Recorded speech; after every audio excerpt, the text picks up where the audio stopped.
दोस्तों आज के वीडियो का टॉपिक कि वोल्टेज क्या होता है और करंट क्या होता है और इन दोनों के बीच में अंतर क्या होता है। तो दोस्तों आज इस वीडियो के अंदर आपका सारा डाउट वोल्टेज और करंट को लेके मैं सारा क्लियर कर दूंगा। तो वोल्टेज को हम और भी कई नामों से जानते हैं, आप कभी भी कंफ्यूज हो जाते हैं। जैसे हम कभी कभी कहीं कहीं पे वोल्टेज को क्या बोलते हैं दोस्तों, टेंशन बोल देते हैं, यानी इलेक्ट्रिक टेंशन। इसके अलावा दोस्तों वोल्टेज को कहीं कहीं पे इलेक्ट्रिक पोटेंशियल डिफरेंस भी बोला जाता है, तो वो भी वोल्टेज ही है। तो दोस्तों आखिर वोल्टेज क्या होता है मैं आपको ये समझाता हूँ। तो दोस्तों सबसे पहले जी आपको एक बात मैं ये बताऊँ, जैसे आपको पता है कि हमारे जो वोल्टेज और करंट जो होता है ये हमारा पावर स्टेशन में बनता है। पावर स्टेशन का मतलब ऐसी जगह जहाँ पे हमारा पावर बन रही है, यानी हमारी बिजली बन रही है। तो दोस्तों जहाँ पे बिजली बनती है वहाँ पे क्या बनता है, वोल्टेज बनता है, करंट बनता है। तो वहाँ पे दोस्तों हमारा बनता है वोल्टेज, ठीक है। अब वहाँ पे ओनली फॉर वोल्टेज बनता है, वहाँ पे करंट नहीं बनता।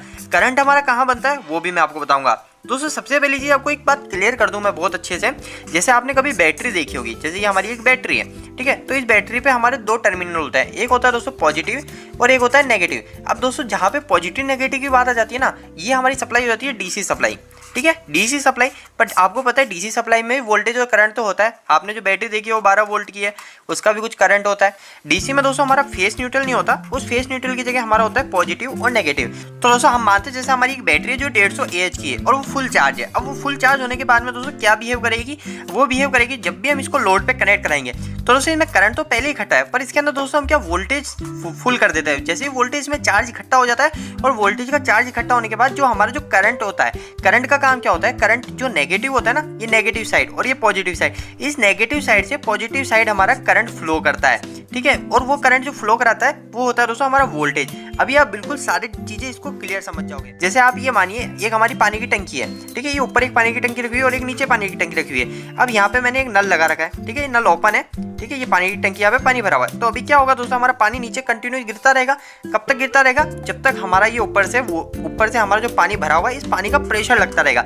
और जैसे ही प्रेशर खत्म हो जाएगा हमारा पानी गिरना बंद हो जाएगा। इसी तरह दोस्तों हमारा जो करंट होता है वो करंट हमारा नेगेटिव से पॉजिटिव की टाइप कंटिन्यू चलता रहता है जब तक उसको वोल्टेज मिलता रहता है। यानी वोल्टेज क्या करता है दोस्तों, करंट को धक्का लगाने का काम करता है। तो दोस्तों अब बात करें कि आखिर वोल्टेज आखिर में है क्या। तो दोस्तों अगर कोई आपसे इंटरव्यू में पूछता है कि आखिर वोल्टेज क्या है, तो आप सिंपल सा उसको ये बोल सकते हो, वोल्टेज का काम सिर्फ इतना सा होता है, हमारा जो करंट है उस करंट को एक स्थान से दूसरे स्थान ले जाने का काम करता है। वोल्टेज एक तरह का प्रेशर है। जैसे हमारा ये पानी की मोटर पड़ी है और ये पानी की मोटर यहाँ पे एक पीछे नीचे एक पानी का टैंक पड़ा है। तो ये पानी एक तरह का करंट है और हमको इसको यहाँ पे पहुंचाना है। तो अब ये पानी इस मोटर के थ्रू हम पहुंचाएंगे, तो ये मोटर हमारा क्या करेगी, इसको प्रेशर देगी जो कि पानी यहाँ से यहाँ तक पहुंच जाएगा। तो मोटर क्या कर रही है, प्रेशर दे रही है। तो इसी तरह दोस्तों वोल्टेज होता है, यहाँ का करंट उठा के हमारा करंट यहाँ पे भेजेगा। तो दोस्तों सिंपल सी बात है कि हमारा वोल्टेज का काम सिर्फ इतना सा होता है, हमारे करंट को धक्का लगाने का। दोस्तों आपको एक चीज मैं ये बताऊं कि आखिर हमारे लिए वोल्टेज इंपॉर्टेंट है या फिर करंट इंपॉर्टेंट है। आपको ये भी अगर आपके मन में कंफ्यूजन है कि वोल्टेज ज्यादा जरूरी है करंट ज्यादा जरूरी है, तो आपको एक चीज बताऊं कि हमको जो इलेक्ट्रिकल शॉक लगता है, हमारी जो बॉडी है, इस बॉडी को इलेक्ट्रिकल शॉक लगता है, वो हमारे बॉडी को electrical shock only for current से लगता है। पर दोस्तों ये करंट तब तक हमारे वायर, जैसे ये वायर है, इस वायर में करंट तब तक फ्लो नहीं हो सकती जब तक हमारा इसके अंदर वोल्टेज का प्रेशर नहीं है। जब वोल्टेज का प्रेशर होगा तभी इसके अंदर से करंट फ्लो होगी और तभी हमको शॉक लगेगा।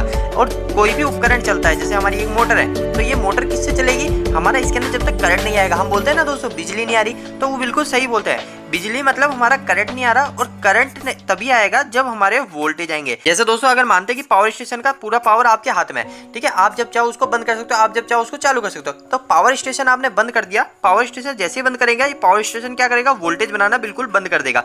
तो वोल्टेज बनाना बंद कर देगा, तो जहाँ पे करंट, कहीं पे भी जो इलेक्ट्रिकल चार्ज इकट्ठा है वो वहीं के वहीं रुक जाएंगे, हमारे कुछ भी उपकरण नहीं चलेंगे, क्योंकि दोस्तों वोल्टेज बिल्कुल तरीके से बंद हो गया, यानी हमारे करंट को आगे धक्का लगाने वाला बिल्कुल तरीके से बंद हो चुका है। तो करंट की बात करते हैं, आखिर करंट क्या होता है। तो दोस्तों करंट एक सिंपल सी बात है, मैं इसकी डेफिनेशन लिख देता हूँ, उससे आप बिल्कुल क्लियर समझ जाओगे। करंट समझने के लिए मैंने यहाँ पे एक डेफिनेशन लिखी है, इससे आप करंट बिल्कुल अच्छे से समझ जाओगे। दोस्तों करंट क्या होता है, अगर आपसे कोई इंटरव्यू में भी क्वेश्चन पूछता है, अगर आपसे इंग्लिश में पूछता है तो आप ये डेफिनेशन पढ़ लीजिएगा, आप ये बता सकते हैं। अगर आपसे कोई हिंदी में पूछता है तो मैं जो बताऊं आप वो फॉलो कर सकते हो। दोस्तों करंट एक सिंपल सी चीज है। करंट के अंदर दोस्तों हमारा जो इलेक्ट्रिकल करंट क्या होता है, वो करंट होता है दोस्तों हमारे, जैसे ये वायर है, इस वायर के यहाँ पे जो इलेक्ट्रिकल चार्ज इकट्ठा है, उस इलेक्ट्रिकल चार्ज को फ्लो करना, यानी हमारी जो वायर है इस वायर में से कितने इलेक्ट्रिकल चार्ज फ्लो हो रहा है वो होता है दोस्तों करंट। आपने देखा होगा कि करंट हम नापते हैं, वो नापते हैं हम सीटी से। आपने क्लैम मीटर कभी इंडस्ट्री में लगाया होगा, तो वो क्लैम मीटर हम कभी वायर पे लगाते हैं और हमारा वायर से उस वायर में कितना करंट फ्लो हो रहा है वो हमको पता चल जाता है। तो दोस्तों इस वायर के अंदर से हमारा इधर से, जैसे ये वायर है,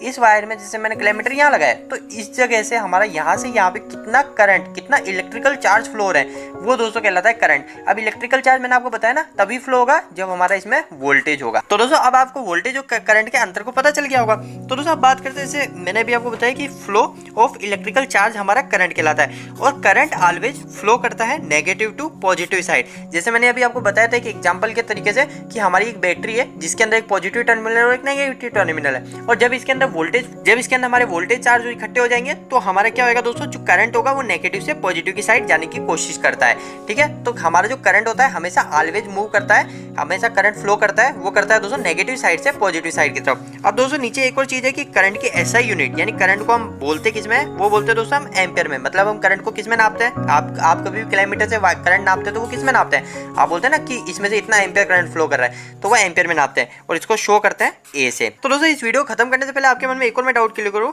कि आखिर पावर क्या होता है। पावर का मतलब दोस्तों आपने सुना होगा ना वाट, आखिर ये वाट क्या होता है। बहुत ही सिंपल चीज है, वाट के अंदर हमारा जितने भी एम्पियर है वो एम्पियर, उसके अंदर मल्टीप्लाई कर दोगे आप वोल्टेज को, यानी कितना भी वोल्टेज फ्लो करा है उस वोल्टेज को मल्टीप्लाई कर दोगे आपस में तो हमारा आ जाएगा वाट। जैसे कि हमारी एक मोटर है, अब ये मोटर मेरी कितने वाट की वो मेरे को कैसे पता चलेगा, सिंपल सी बात है, मेरी मोटर कितना करंट ले रही है। जैसे मैं मानता हूँ मेरी मोटर 1 एम्पियर ले रही है, ठीक है, 1 एम्पियर करंट ले रही है, मेरी मोटर 1 एम्पियर करंट ले रही है और इसके जो वोल्टेज है वो वोल्टेज 220 है, तो इन दोनों को मल्टीप्लाई करने के बाद कितना आया 220, तो हो जाएगा दोस्तों मेरी मोटर 220 वाट की। इसी तरह दोस्तों पर एक बात आपको ध्यान रखनी, कभी भी अगर 3 फेज की बात होगी तो 3 फेज के लिए आपको जो वोल्टेज है इस वोल्टेज के साथ में √3 को मल्टीप्लाई करना पड़ेगा।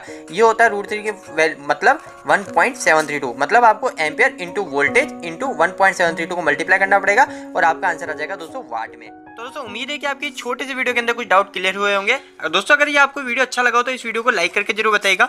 अगर आपको कोई भी सवाल इस वीडियो के प्रति या फिर इलेक्ट्रिकल से जुड़ा हुआ है तो आप मुझे नीचे कमेंट बॉक्स में कमेंट करके पूछ सकते हैं। इलेक्ट्रिकल वीडियोस अगर आप हिंदी में देखना पसंद करते हैं आज ही इस चैनल को सब्सक्राइब कर लीजिए। आज के लिए इतना ही।